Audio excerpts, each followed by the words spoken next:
Hey guys, Ponce here on the PBE, here to let you guys know about a number of balance changes to a whole slew of items, which have been listed above my head in Notepad like I kind of usually do. So you can read that at your own pace, but for the sake of this video, I'm going to go over the items individually and kind of talk about implications and my thoughts and that sort of stuff on each of the changes. So first off, we're going to start off with Black Cleaver. That's been changed in a number of ways. The hit points have been buffed on it, so it's on live currently 300. That's gone up to 400. However, to compensate, the damage on the item has been nerfed from 50 down to 40, so 10 AD less. Now, the build path has also changed as well slightly. It's gone from a Phage plus a Caulfield's Warhammer, if I recall correctly on live, to a Phage plus Kindle Gem. And the cost has been lowered by a cannon minion, essentially 50 gold, or 50 gold. Now, that's an interesting change to me in the sense that Black Cleaver itself has been an interesting item to me. I've always considered it sort of like this tanky, damagey sort of character's version of a support item in a sense. Because, you know, it kind of gives you a bit of damage, it makes you somewhat tanky, but at the same time, you know, the whole shred thing. Also, CDR is an interesting stat, but I don't want to get too much into that. But anyway, the passive, the shred is always kind of like, you know, it's good for you as well for the sake of your damage typically, but it's, you know, it works with your team, it lowers people's armor, everyone gets to deal more damage, everyone's friends sort of thing. So I'm guessing Riot, the idea behind the change here is Riot wants the item to go even more so in that direction. You know, as opposed to just being a pure damage item in and of itself, you know, kind of a selfish item. Anyway, next we have Giant Slayer plus Lord Dominik's Regard. The balance change, or the changes there are very similar in that, you know, Giant Slayer builds into a Lord Dominik's Regard.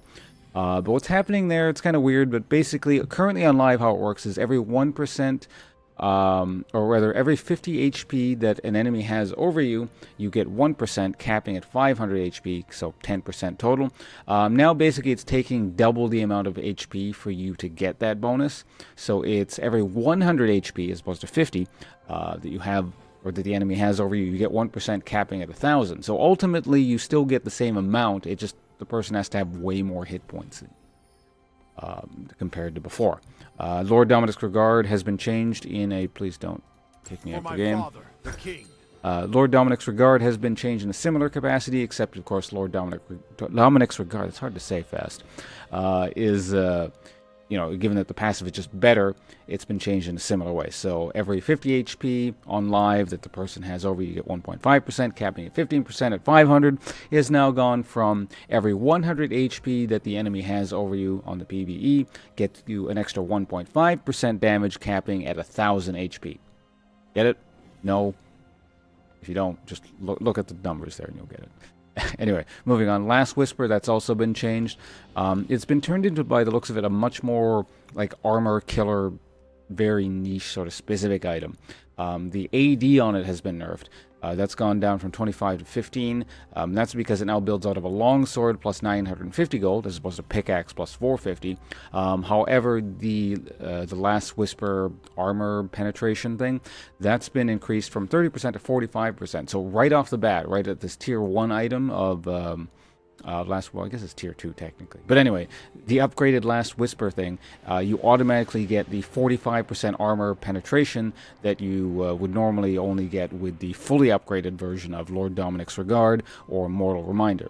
I think I like that change personally. Like, you know, it's more so specializing it into an armor killer thing. It's just kind of like, why would you get this item, you know, unless you really want to just chunk through armor?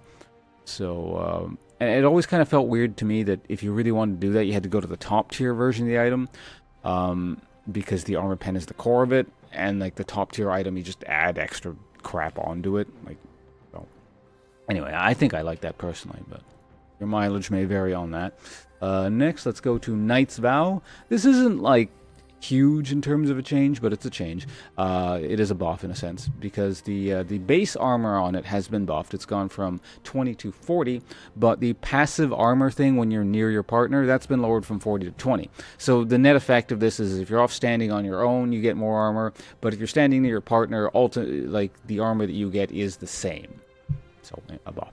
And lastly, just kind of a little numbers nerf here for Yomu's Ghostblade. The county has been nerfed down from 20 on live down to 15. So I may as well look at that in the game, I suppose. It's Ghostblade. Here we go.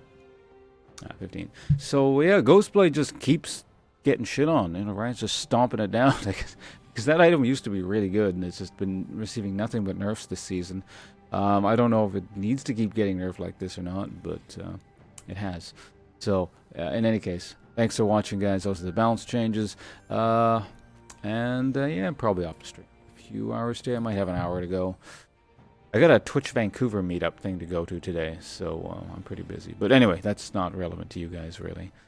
Unless you want to tune into the stream. But anyway, yeah, back with more videos in the future. Thanks for tuning in. Goodbye.